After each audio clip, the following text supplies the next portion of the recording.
Hi hello guys welcome back to Adya colourful. ನಾನು Suma. Friends, ಇವತ್ತಿನ ವಿಡಿಯೋದಲ್ಲಿ ತುಂಬನೇ ಈಸಿಯಾಗಿ ಟೇಸ್ಟಿಯಾಗಿ ಮಾಡುವಂತಹದ್ದು ಮತ್ತು ಮನೆಯಲ್ಲೇ ಇರುವಂತಹ ಕೆಲವು ಪದಾರ್ಥಗಳನ್ನು ಉಪಯೋಗಿಸಿ ರುಚಿಯಾದ ಒಂದು ಸ್ವೀಟನ್ನು ಮಾಡುವ ವಿಧಾನವನ್ನು ತಿಳಿಸ್ಕೊಡ್ತಾ ಇದ್ದೀನಿ. ಈ ಒಂದು ಸ್ವೀಟನ್ನು ನೀವು ಹಬ್ಬ ಅಥವಾ ವಿಶೇಷ ಸಂದರ್ಭಗಳಲ್ಲಿ ಕೂಡ ನೀವು ಇದನ್ನು ಮಾಡ್ಕೋಬೋದು, ಅಥವಾ ಸ್ವೀಟ್ ತಿನ್ನಬೇಕು ಅನ್ನಿಸ್ದಾಗಲೆಲ್ಲ ಮಾಡ್ಕೊಳ್ಳುವಂತಹ ಒಂದು ರೆಸಿಪಿ. ಸೊ ಈ ಒಂದು ಸ್ವೀಟ್ ಮಾಡೋದಕ್ಕೆ ಮೊದಲನೇದಾಗಿ ಒಂದು ಪ್ಯಾನಿಗೆ ನಾನಿಲ್ಲಿ 1 ಕಪ್ ಆಗೋಷ್ಟು ಕಡಲೆ ಬೀಜವನ್ನು ಹಾಕಿ ಅದನ್ನು ಫ್ರೈ ಮಾಡ್ಕೊಳ್ತಾ ಇದ್ದೀನಿ. ಸೊ ಇದನ್ನು ರೋಸ್ಟ್ ಮಾಡ್ಕೋಬೇಕಾಗುತ್ತೆ. ಸೊ ಇದಕ್ಕೆ ಸ್ಟವ್ನ ಲೋ ಫ್ಲೇಮಲ್ಲೇ ಇಟ್ಕೋಬೇಕು, ಹಾಗೆ ಚೆನ್ನಾಗಿ ಉರಿಬೇಕು. ಇದನ್ನು ನೋಡ್ಬೋದು, ಈಗ ಸ್ವಲ್ಪ ಸಿಪ್ಪೆ ಎಲ್ಲ ಸ್ವಲ್ಪ ಕಪ್ಪಗಾಗ್ತಾ ಬರ್ತಾ ಇದೆ ಅಲ್ವಾ. ಈ ರೀತಿಯಾಗಿ ನಾವು ಚೆನ್ನಾಗಿ ಇದನ್ನು ರೋಸ್ಟ್ ಮಾಡ್ಕೋಬೇಕು. ಸೊ ಫ್ರೆಂಡ್ಸ್, ನೀವ್ಯಾರಾದ್ರೂ ಫಸ್ಟ್ ಟೈಮ್ ನನ್ನ ಚಾನಲ್ಗೆ ವಿಸಿಟ್ ಮಾಡಿದರೆ ಪ್ಲೀಸ್ ನನ್ನ ಚಾನಲ್ನ ಸಬ್ಸ್ಕ್ರೈಬ್ ಮಾಡ್ಕೊಳ್ಳಿ, ಹಾಗೆ ಲೈಕ್ ಮಾಡಿ ಮತ್ತು ಹೆಚ್ಚೆಚ್ಚು ಶೇರ್ ಮಾಡೋದಂತೂ ಮರಿಬೇಡಿ. ಸೊ ಕಡಲೆ ಬೀಜವನ್ನು ಹುರಿದಿದ್ದಾಗಿದೆ, ಅದನ್ನು ಒಂದು ತಟ್ಟೆಗೆ ಹಾಕ್ಕೊಂಡು ಅದರ ಸಿಪ್ಪೆ ಎಲ್ಲ ಕ್ಲೀನ್ ಮಾಡ್ಕೊಳ್ತೀನಿ. ಅದಾದ ನಂತರ ಅದೇ ಕಪ್ಪಿನ ಅಳತೆಯಲ್ಲಿ ಮತ್ತೊಂದು ಕಪ್ಪು ಕಡಲೆಯನ್ನು ಈಗ ಈ ಪ್ಯಾನಿಗೆ ಹಾಕ್ಕೊಳ್ತಾ ಇದ್ದೀನಿ. ಅದನ್ನು ಕೂಡ ಸ್ವಲ್ಪ ನಾವು ಬೆಚ್ಚಗೆ ಮಾಡ್ಕೋಬೇಕಾಗತ್ತೆ. ತೀರಾ ಏನು ನೀವು ವಾಸನೆ, ಈಗ ಘಮ ಘಮ ಅಂತ ವಾಸನೆ ಬರುತ್ತಲ್ಲ ಕಡಲೆ ಹುರಿದಾಗ, ಆ ಥರ ಏನು ಬೇಡ. ಸ್ವಲ್ಪ ಬೆಚ್ಚಗೆ ಮಾಡಿಕೊಂಡ್ರೆ ಸಾಕು. ಕಡಲೆಯನ್ನು ಮಾತ್ರ, ಕಡಲೆ ಬೀಜವನ್ನಂತೂ ನೀಟಾಗಿ ಉರಿಬೇಕಾಗುತ್ತೆ. ಸೊ ತುಂಬ ಈಸಿಯಾಗಿ ಮಾಡ್ಕೊಳ್ಳುವಂತಹ ಒಂದು ರೆಸಿಪಿ ಇದು. ಈಗ ಇದು ಆಗಿದೆ. ಸೊ ಕಡಲೆಯನ್ನು ಒಂದು ಕಡೆ ತೆಗೆದಿಟ್ಕೊಂಡಿದ್ದೀನಿ. ಅದಾದ ನಂತರ ಒಂದು 1/4 ಕಪ್ ಆಗೋಷ್ಟು, ಅದೇ ಕಪ್ಪಿನ ಅಳತೆಯಲ್ಲಿ 1/4 ಕಪ್ಪು ನಾನು ಕೊಬ್ಬರಿ ಪುಡಿಯನ್ನು ತೊಗೊಂಡಿದ್ದೀನಿ. ಸೊ ಕೊಬ್ಬರಿಯನ್ನು ತುರಿದು ತೊಗೊಂಡಿರೋ ಅಂಥದ್ದು. ಸೊ ಅದನ್ನು ಈಗ ನಾವು ಸ್ವಲ್ಪ ಅದನ್ನು ಹಾಗೆ ಡ್ರೈ ರೋಸ್ಟ್ ಮಾಡ್ಕೋಬೇಕಾಗುತ್ತೆ.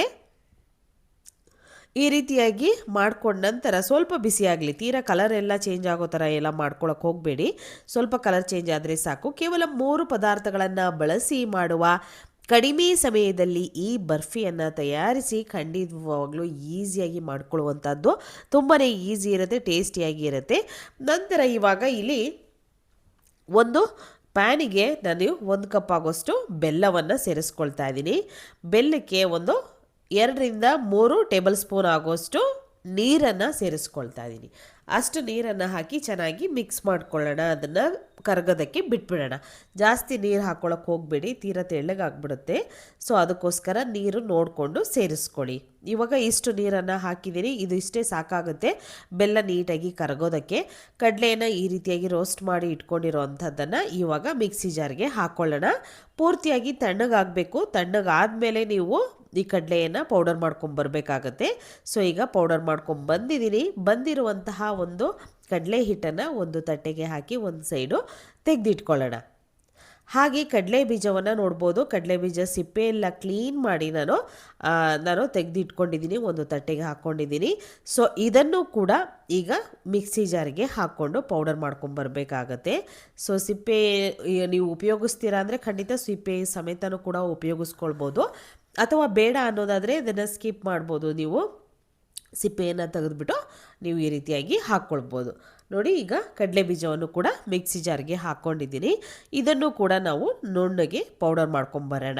ಸೊ ಇದಕ್ಕೆ ನೀರೇನು ಕೂಡ ಹಾಕ್ಕೊಳ್ಳೋಕೆ ಹೋಗಬೇಡಿ. ಕಡಲೆ ಬೀಜ ಸ್ವಲ್ಪ ಎಣ್ಣೆ ಅಂಶ ಇರುತ್ತಲ್ವ, ಸೊ ಹಾಗಾಗಿ ಈ ರೀತಿಯಾಗಿ ಪೌಡರ್ ಆಗಿರುತ್ತೆ. ಸೊ ಕಡಲೆ ಬೀಜ ಪೌಡರು ಕೂಡ ರೆಡಿ ಆಯಿತು. ಅದನ್ನು ಕೂಡ ಒಂದು ಸೈಡು ತೆಗೆದಿಟ್ಕೊಳ್ಳೋಣ.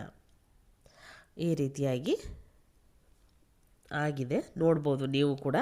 ಸೊ ಯಾವುದೇ ಹಬ್ಬ ಹರಿದಿನಗಳಲ್ಲಿ ಸ್ವೀಟ್ ತಿನ್ನಬೇಕು ಅನ್ನಿಸ್ದಾಗಲೆಲ್ಲ ನೀವು ಮಾಡ್ಕೊಳ್ಳುವಂತಹ ಒಂದು ರುಚಿಯಾಗಿರುವಂತಹ ಒಂದು ರೆಸಿಪಿ ಇದು. ಸೊ ಖಂಡಿತವಾಗ್ಲೂ ನೀವು ಕೂಡ ಮನೆಯಲ್ಲಿ ಇದನ್ನು ತಯಾರಿಸಿ ಹೇಗಿತ್ತು ಅನ್ನೋದನ್ನು ತಪ್ಪದೆ ಕಾಮೆಂಟ್ ಸೆಕ್ಷನಲ್ಲಿ ತಿಳಿಸಿ. ಬೆಲ್ಲದ ಪಾಕ ನೋಡ್ಬೋದು, ಈ ರೀತಿಯಾಗಿ ಅಂಟು ಪಾಕ ಆಗಬೇಕು ನಮಗೆ, ಗೊತ್ತಾಯ್ತಾ. ಅಂಟು ಪಾಕ ಆದಮೇಲೆ ನಾವು ಕಡಲೆಯ ಹಿಟ್ಟು ಇದೆಯಲ್ಲ, ಕಡಲೆ ಪುಡಿ, ಸೊ ಅದನ್ನು ಹಾಕ್ಕೊಳ್ತಾ ಇದ್ದೀನಿ. ಅದನ್ನು ಹಾಕಿ ಒಂದು ಸಲ ಮಿಕ್ಸ್ ಮಾಡ್ಕೊಳ್ಳೋಣ. ಮಿಕ್ಸ್ ಮಾಡಿದ ನಂತರ ನೋಡಿ, ಈಗ ನೀಟಾಗಿ ಮಿಕ್ಸ್ ಆಗ್ತಾ ಇದೆ. ಇದು ಈ ರೀತಿಯಾಗಿ ಮಿಕ್ಸ್ ಆದ ನಂತರ ಇವಾಗ ಕಡಲೆ ಬೀಜದ ಪುಡಿಯನ್ನು ಕೂಡ ಇದಕ್ಕೆ ಹಾಕ್ಕೊಳ್ಬೇಕಾಗತ್ತೆ. ಸೊ ಅದನ್ನು ಕೂಡ ಪೌಡರ್ ಮಾಡಿ ಇಟ್ಕೊಂಡಿದ್ದೀವಿ. ಕಡಲೆ ಬೀಜದ ಪುಡಿಯನ್ನು ಕೂಡ ಹಾಕ್ಕೊಳ್ಳೋಣ. ಈ ರೀತಿಯಾಗಿ ನೀಟಾಗಿ ಮಿಕ್ಸ್ ಆಗ್ತಾ ಇದೆ ಇದು. ಈಗ ಆ ಪುಡಿಯನ್ನು ಕೂಡ ಇದಕ್ಕೆ ಸೇರಿಸ್ಕೊಳ್ತೀನಿ ನಾನು. ತುಂಬಾ ಕಮ್ಮಿ ಇಂಗ್ರೀಡಿಯೆಂಟ್ಸ್ನ ಉಪಯೋಗಿಸಿ ಮಾಡುವಂತಹ ಒಂದು ರೆಸಿಪಿ ಇದು ಖಂಡಿತವಾಗ್ಲೂ. ನಂತರ ಕೊಬ್ಬರಿ ಪೌಡರ್ನ ಮಾಡ್ಕೊಂಡಿದ್ದೀನಿ. ಸೊ ಕೊಬ್ಬರಿಯನ್ನು ಕೂಡ ನೀವು ಹಾಗೆ ಕೂಡ ಹಾಕ್ಕೊಳ್ಬೋದು, ಅಥವಾ ಪೌಡರ್ ಮಾಡಿ ಹಾಕ್ಕೊಳ್ತೀರಿ ಅಂದರೆ ಅದನ್ನು ಕೂಡ ಹಾಕ್ಕೊಳ್ಬೋದು, ಅಥವಾ ಡೆಸಿಕೇಟೆಡ್ ಕೋಕೋನಟ್ ಇದೆ ನಮ್ಮ ಹತ್ರ ಉಪಯೋಗಿಸ್ತೀವಿ ಅಂದರೆ ಅದನ್ನು ಕೂಡ ಖಂಡಿತ ಉಪಯೋಗಿಸ್ಬೋದು. ಹೀಗೆ ಇದನ್ನು ಮಿಕ್ಸ್ ಮಾಡ್ತಾ ಇರಿ, ನೀವೇನು ಮಾಡೋಕ್ಕೆ ಹೋಗ್ಬೇಡಿ, ನೀಟಾಗಿ ಮಿಕ್ಸ್ ಮಾಡ್ತಾ ಇರಿ. ಇದಕ್ಕೆ ಒಂದೆರಡು ಸಲ ತುಪ್ಪವನ್ನು ಸೇರಿಸ್ಕೊಳ್ಳಿ, ಅದು ಸ್ವಲ್ಪ ಮೆಲ್ಟ್ ಆಗ್ತಾ ಬರುತ್ತೆ. ಆಗ ಅದನ್ನು ನಾವು ಸ್ವಲ್ಪ ಹೊತ್ತು ಚೆನ್ನಾಗಿ ಅದನ್ನು ಮಿಕ್ಸ್ ಮಾಡ್ತಾ ಬೇಯಿಸ್ಕೊಂಡ್ರೆ ಒಂದು ಪರ್ಫೆಕ್ಟಾಗಿರುವಂತಹ ಕಲರ್ ಬಂದುಬಿಡುತ್ತೆ ಫ್ರೆಂಡ್ಸ್. ಓಕೆ, ಸೊ ಇದಕ್ಕೆ ತುಪ್ಪ ನಾನು ಸೇರಿಸ್ಕೊಳ್ತಾ ಇದ್ದೀನಿ. ಒಂದು 2 ಸಲ ತುಪ್ಪವನ್ನು ಹಾಕ್ಕೊಳ್ಳೋಣ. ತುಪ್ಪವನ್ನು ಹಾಕಿ ಮಿಕ್ಸ್ ಮಾಡ್ಕೊಳ್ತಾ ತಗೊಳ್ಳೋಣ. ಇದನ್ನು ಈ ರೀತಿಯಾಗಿ ರೆಡಿ ಆಗುತ್ತೆ. ಸೊ ಇದು ಚೆನ್ನಾಗಿ ಮಿಕ್ಸ್ ಮಾಡ್ತಾ ನಾವು ರೆಡಿ ಮಾಡ್ಕೊಂಡಿರುವಂತಹದ್ದು. ಈಗ ಮತ್ತು ಸ್ವಲ್ಪ ತುಪ್ಪವನ್ನು ಸೇರಿಸ್ಕೊಳ್ತಾ ಇದ್ದೀನಿ.